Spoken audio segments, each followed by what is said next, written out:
The United States, Great Britain, Russia, and then later France, all provided assurances regarding Ukraine's sovereignty and territorial integrity in response or in exchange for Ukraine giving up its nuclear weapons.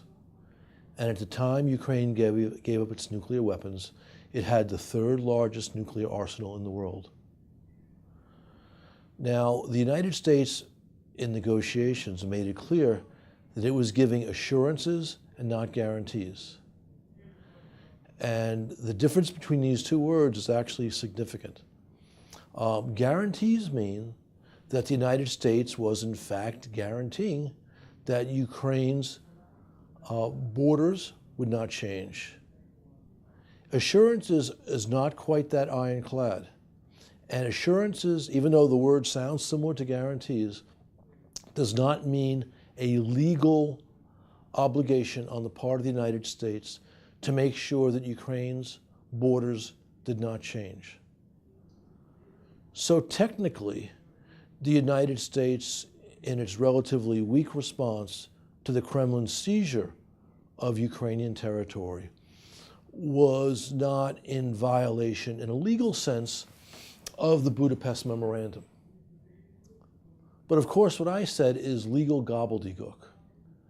And the point is that the United States and England and then France all gave assurances that Ukraine would remain in its current borders. And all three countries reacted weakly when Russia seized by military force Crimea and began its still ongoing war in Ukraine's east. Frankly, the weak response of these three Western powers has been the biggest blow against non-proliferation, the non-proliferation of weapons of mass destruction in the history of non-proliferation. And the reason for this is essentially, I would say, you could call it ignorance, you could call it timidity, but somehow the West got it into its head that it would not be wise to, in a very strong way, help Ukraine beat Russian aggression. Now, of course, the West has done certain things to help Ukraine, and these things are not small. They have put sanctions on Russia for its aggression in Ukraine, first for seizing Crimea, and then for the war in the Donbass. They have provided some military assistance to Ukraine. They have provided some economic assistance as Ukraine has undertaken reform. But while all of this assistance has been helpful, and it's not insignificant, it is much smaller than is required. And frankly, it makes the West look weak.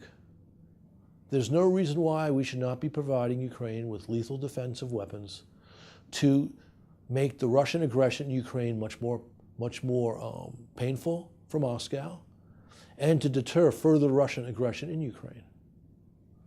There's no reason why the United States and the EU should not be providing minimum $5 or $10 billion in straight economic grant assistance to help Ukraine undertake the necessary reforms to become a prosperous, market-oriented economy while remaining politically stable.